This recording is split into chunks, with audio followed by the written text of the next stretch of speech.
Pessoal, uma coisa que é muito importante atualmente, além de você fazer um diagnóstico inicial da disfunção miocárdica, seja em qualquer condição prevalente ali, ou também num tema que a gente aborda muito, que é o consumo e o uso de esteroide anabolizante suprafisiológico, a gente tem que fazer o acompanhamento desse paciente. Esse paciente é um paciente nosso que vem acompanhando há algum tempo, veja, fazia o consumo suprafisiológico de hormônio, regularizou eixo hormonal, vem fazendo um tratamento ao longo do tempo, então a gente tem os exames sequenciais dele e a gente observa uma ferramenta automática de análise do strain. Confesso a vocês que eu gosto mais de utilizar a ferramenta sem ser o automático, porque eu tenho muito mais variáveis para poder avaliar, né? Eu gosto de utilizar o strain rate, é necessário utilizar o strain rate, avalio também twist, avalio uma série de outras variáveis que eu não consigo fazer no automático,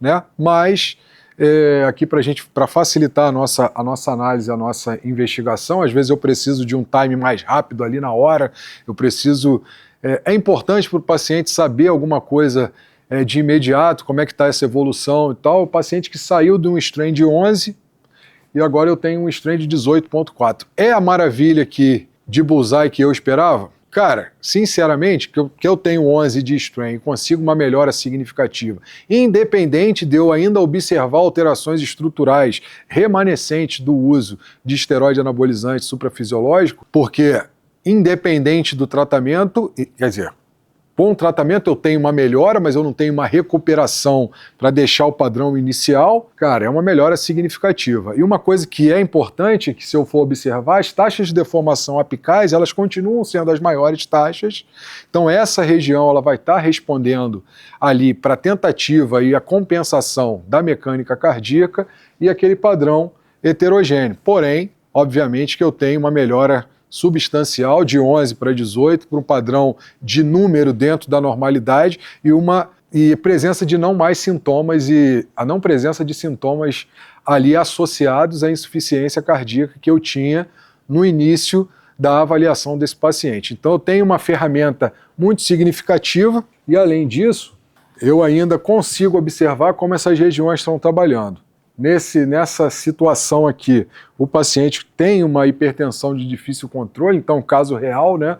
Não um caso maquiado que a gente vai trazer para mostrar só um padrão excelente, vamos conseguir uma melhora substancial. Ele tem uma sequela ali importante do uso de hormônio, que é a hipertensão arterial. Muitos pacientes desenvolvem a hipertensão arterial, que é de difícil controle, então ele chega para análise com uma pressão de 15/8. Essa pós-carga aumentada vai fazer com que eu tenha um trabalho significativo. Por que isso é importante, né? Quando eu mostro esse bullseye para o paciente do trabalho miocárdico, eu viro para ele e falo, cara, bom, a gente consegue uma melhora dessa função cardíaca, mas a gente tem que controlar e tem que ter muita preocupação com essa pressão que está aí oscilando, está alterada. Está vendo aqui? O seu coração está trabalhando muito nessa região, a gente pode ter alterações por consequência dessa hipertensão, então isso pode prejudicar a evolução do seu tratamento, então a gente vai ajustar. O padrão visual que o trabalho miocárdico me mostra, obviamente aqui eu estou falando uma questão de entendimento do paciente, não uma questão, outras questões, o paciente ele entende muito facilmente a questão da imagem, né, da cor. E isso facilita muito, porque quanto mais aderência ao tratamento eu tiver, quanto mais explicação eu puder dar, que seja de fácil entendimento ao paciente, fantástico, porque a gente consegue ter uma aderência muito grande e isso é extremamente importante, principalmente falando de um tratamento que vai ser um tratamento aí para toda a vida do paciente.